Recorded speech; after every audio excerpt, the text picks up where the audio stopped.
Back at you now on Coast to Coast AM. By the way, tomorrow night, Nightline, ABC's Nightline, tentatively plans to run our special segment that they did a few weeks ago. They're ready to go. It's in the can. I talked to the producer today via email, and he said it looks great. And it is scheduled to run tomorrow night, Thursday night, barring any breaking news story that could push us off for another day or two. So plan to watch it and give me a little fast blast feedback, if you would. Okay, Tom and Don, let's get back to that Life magazine story. So he's out there in the desert. He's got the 45. Nothing happens. He leaves. What happens then? He gets back to the office in L.A.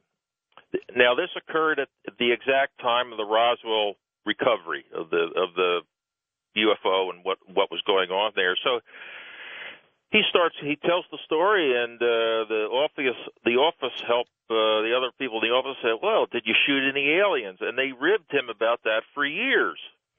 And the story suggests to me that at first blush that maybe the Air Force did send him out there to take photographs, et cetera, but maybe they changed their mind in midstream, They called it off, and so that's why they turned around and went back, and he didn't see anything. But the real solution to this conundrum is that his wife, who also worked for Life magazine in the same office, I think she supplies the most cogent explanation for this. She says that what would be better than when other magazines start getting interested in this story, what's better than the Air Force telling them, well, Life magazine is already on it, so you don't have to send anybody out there.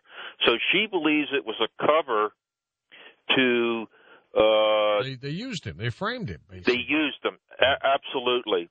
And he died just a few years ago, and on his deathbed, he believed finally that he was used and that this really was the Roswell story and that involved something very extraordinary that they wanted to cover up.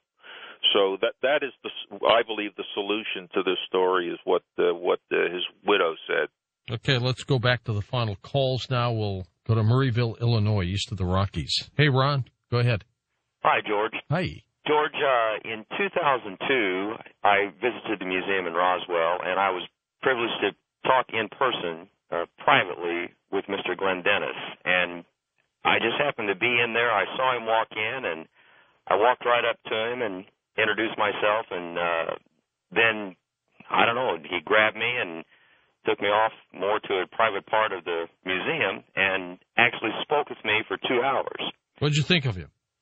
Well, he was very real. I felt that this person was real, and we were just talking about normal things at first. And then, of course, I asked him about Roswell. His demeanor completely changed, kind of like the previous caller said about the colonel. Mm-hmm. When he started talking about Roswell, altogether different and much more serious. He recounted the story, of course, of the mysterious lady that he told me that he had met her afterwards. He had been trying to find her, and all this, like she was gone, and then he got a message from her to meet her at some local place, maybe like a drugstore or something there in Roswell, and a restaurant, and he met her, and she was scared to death. She couldn't say anything, but that she drew on a napkin what she had seen. Well, he kept that napkin, he told me, and had supposedly had it hidden away for years, and he was never going to show it to anybody. But anyway, the nurse, she suddenly was gone, and he told me he never saw her ever again. You think something happened to her? Well, he never found out. He said he never knew what happened to her.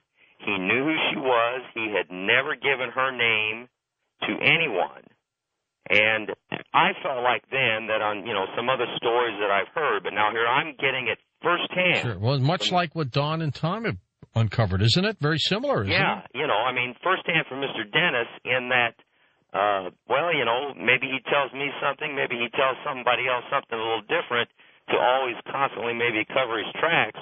But I really felt like, this man is sincere. Something very traumatic happened to him, during this time. And I've always felt like that he was kind of a peripheral player, if you will, but yet he was involved with it. Well, he was a civilian, though he did have, as far as a front gate clearance, as far as cooperating with the base hospital.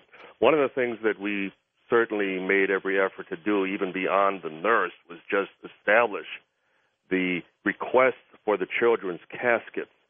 And a colleague of ours had actually talked to the son of the contracted truck driver who actually made that run up to Amarillo, Texas, to quickly pick up a number of children's caskets.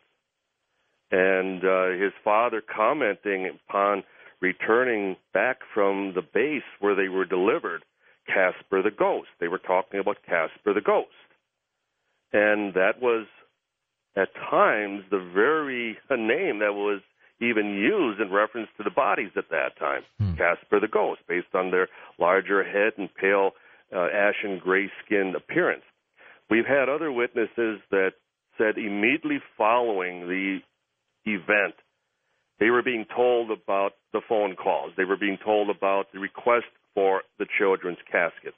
A former chief of police in Roswell by the name of Hall verified that, for example, that within days he was told about the strange phone calls.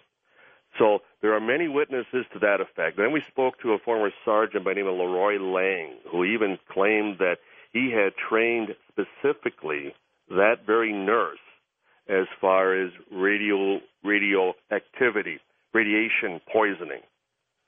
And so there have been enough other people in the peripheral talking about the nurse and the mortician.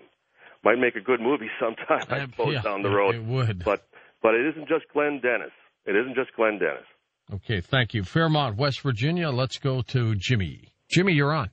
Hi, George. Good evening. Sure. Hi. And gentlemen, good to speak with you. Thank you, Jimmy. And by the way, thanks for some new data on this question. Every little bit of information that comes in is welcome.